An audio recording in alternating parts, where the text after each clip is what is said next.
Now, one of the highest profile new shows competing for awards this year, Emmys specifically, is Pose, which is about the New York City ball scene during the 1980s. Janet Mock is a producer, writer, and director for the series and joins us for today's chat. I'm Daniel Montgomery, senior editor for Gold Derby, which pools the predictions of experts and thousands of fans just like you. And first off, Janet, your work on the show is all groundbreaking just by writing, directing, and producing a TV series as a trans woman of color. Did have you contacted the Guinness Book of World Records to for the number of glass ceilings broken with one job? No, but thank you for that reminder. The show has been such a gift and such a whirlwind too. The fact that I met Ryan in July of 2017. When he was directing the pilot for the assassination of Gianni Versace, which of course did very well last year.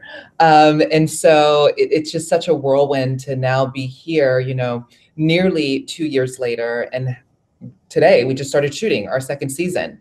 And so our cast is all assembled and they're all there in New York City. I get to join them at the end of the week. I'm so excited. But yeah, the fact that our show has enabled so many firsts. The first time that we've had an ensemble like this being seen on television, the first time that trans women have been hired in series regular roles, 5 of them. The fact that we, portray so many LGBT characters and we center them in their own worlds. And then also the fact behind the scenes that I get to be such a architectural part of building this beautiful house and this beautiful family and giving this reflection to the world is really astounding. I feel genuinely blessed. And you mentioned Ryan Murphy, who, in addition to the success he's had with his his television project, he's also been big about putting his money where his mouth is in terms of representation, both in front of the camera and behind the camera. What was it like working with him and building this really inclusive world from the ground up?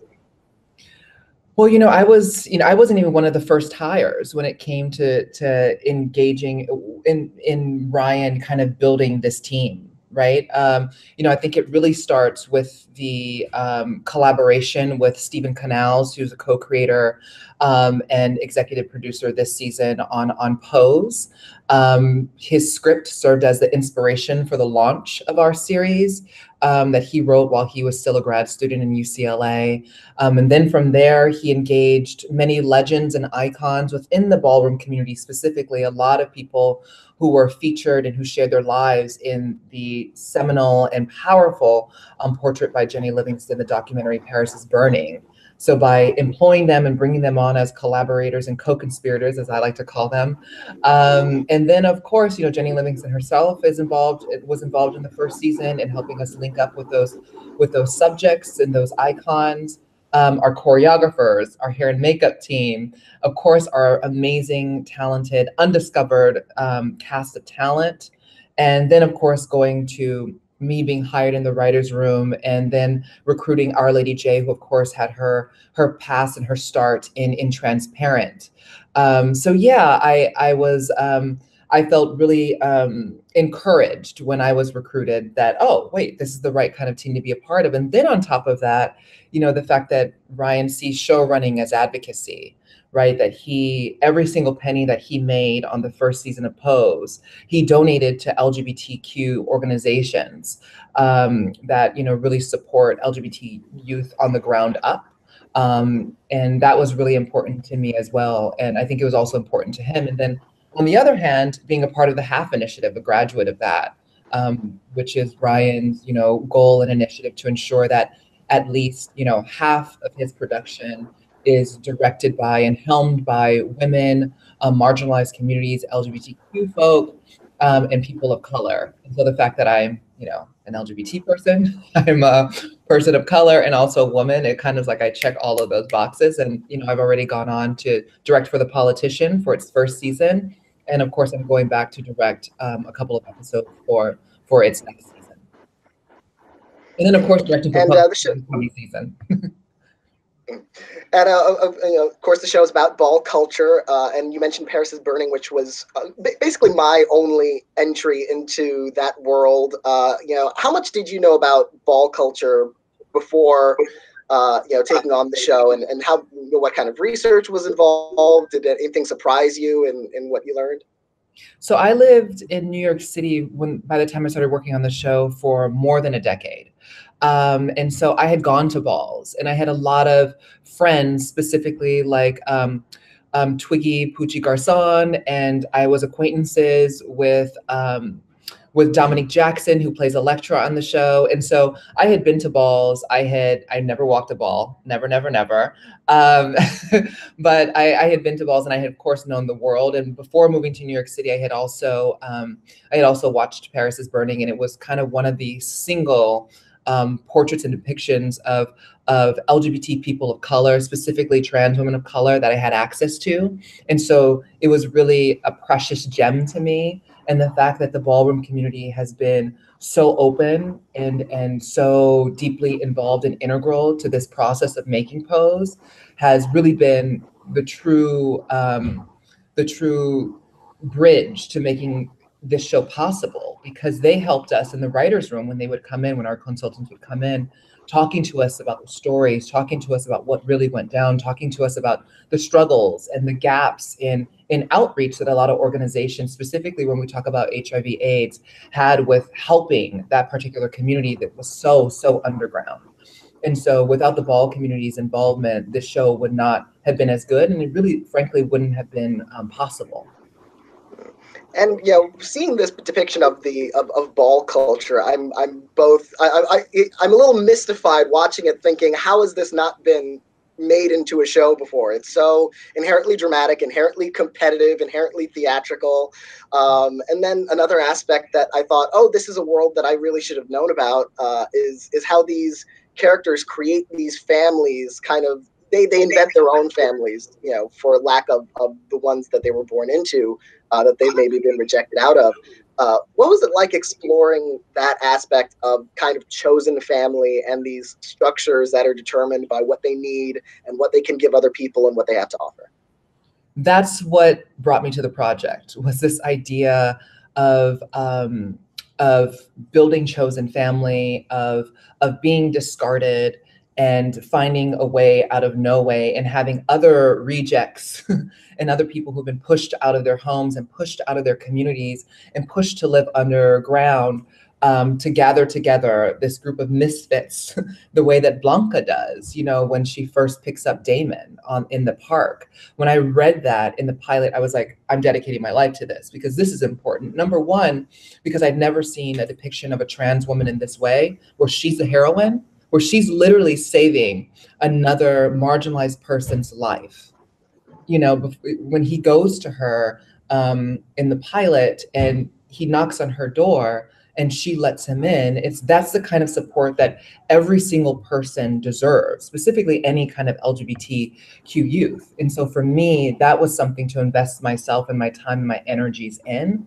I myself, had lived that life. My parents were accepting of me, but it was difficult for them economically and also intellectually to understand what I was going through and to help and aid me. And so it was a group of other trans women when I was growing up in Hawaii as a 15-year-old who took me in, who gave me resources, who showed me the way. And so in that sense, so much of Pose comes out of my own personal experience of growing up around this gang of LGBT people and trans women who made a way out of no way. And so for me, it's kind of like my life on the page. It's very therapeutic in a way that my memoirs weren't.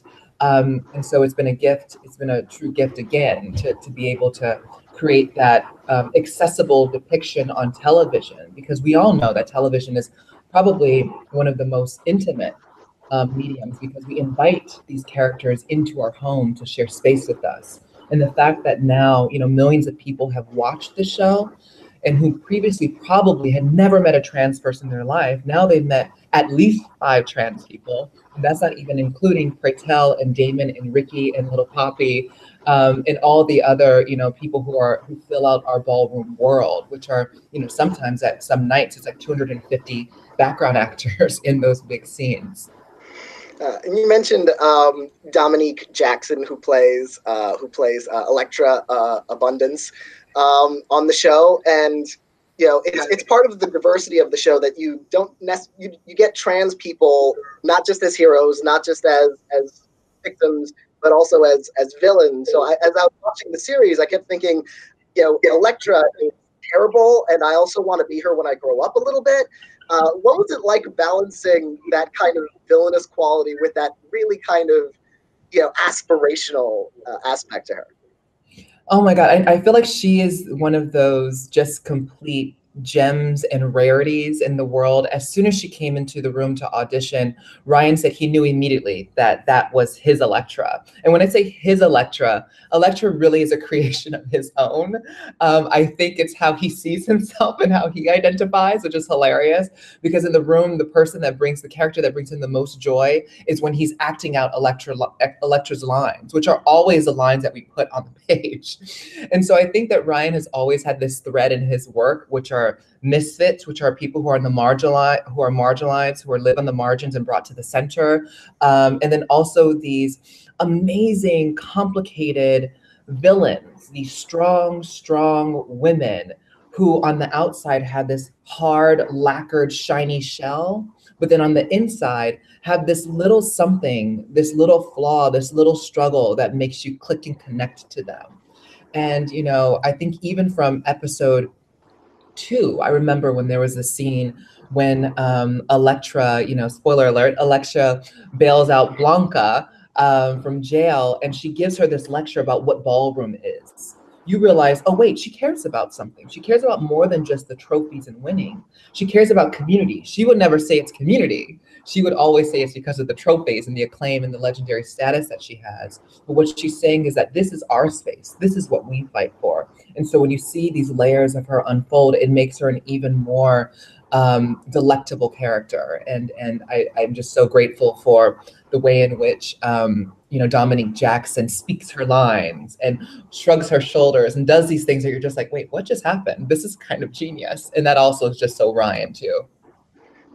And those ball scenes, you mentioned so many background extras.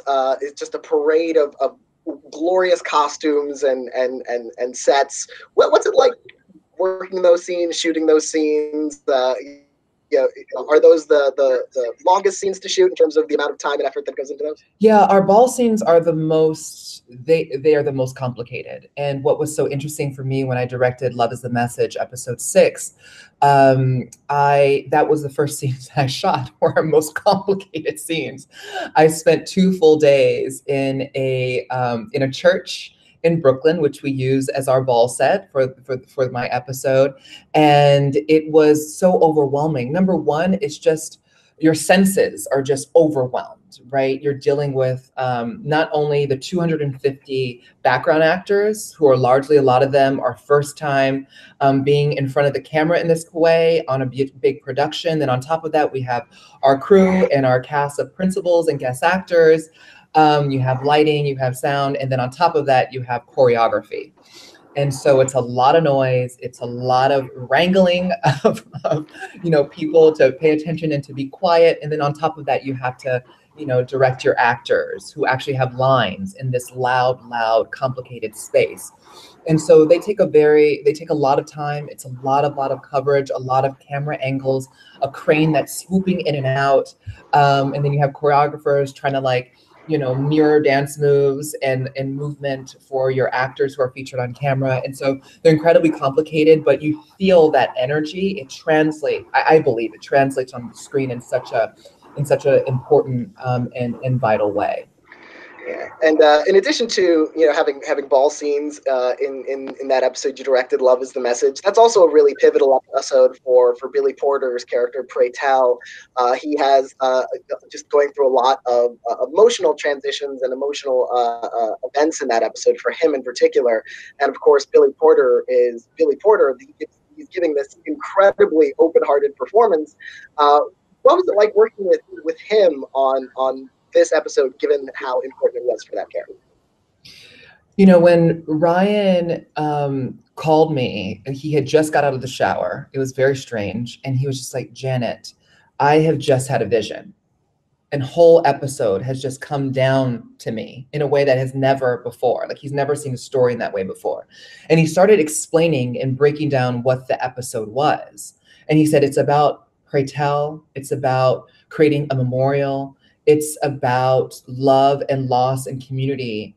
And I think it's something that he said, my generation needs, being, the first generation of kind of like survivors of a plague. He's a 50-something-year-old man. So is Billy Porter. And so I think that Billy was kind of like, just came out of Ryan in this way, or Pray Tell came out of Ryan in this way. And so it was a great collaboration for me to co-write that episode and to then see it come to fruition as a director and to direct Billy Porter, who really is just a national treasure. Of course, Broadway has known him for so long, but he hasn't really been given his shot as a leading man to show all of the colors and the layers that he can do. He's hilarious in the ball scenes that we do there, where he plays kind of a drunken, melancholy MC in the episode. Then we see him, dealing with a lot of longing and the oncoming subsequent loss of a love of his in the hospital scenes, and then seeing this beautiful performance as he's grappling with that loss that's soon to come in the cabaret, the AIDS cabaret that he throws in the ward, where we get to see musical performances for the first time from him and MJ Rodriguez, and then of course the actual loss and the death of his beloved. It was great to be able to, direct him, but also to not get in the way. Our final scenes that we shot for that episode were the hospital room scenes with our guest actor.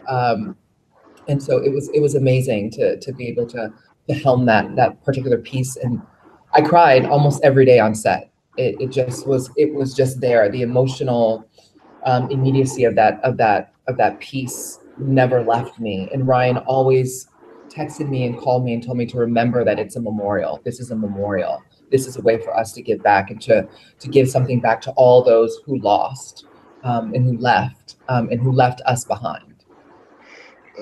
And one of the things that reminds me of about the show is that we see LGBT lives on screen. A lot of times it's in tragic circumstances, and this show doesn't shy away from that. Of course, if you're dealing with LGBT characters, trans characters in the 1980s in New York City, they're living through tragedy to a certain degree. But it's also balanced with this incredible amount of joy that we don't often see in this amount, in moments of triumph and moments of real overcoming that are really fresh. How is it to balance the emotional lows that are inevitable in this kind of story with the kind of wonderful highs that we don't really get enough of? I think that of course, being an LGBT person myself, one that grew up, low income and Black in really struggling communities, I know all too well what trauma and what struggle and what sacrifice looks like. But the only thing that got me through to live was connection, was love, was joy, was silliness, was reading, was shade, was dance, was movies, was music. And so we don't, of course, as you said, we don't shy away from, the struggles that these characters go through. But if we only focus on the struggles alone, how do we even show that it's possible to want to live if all you have is struggle?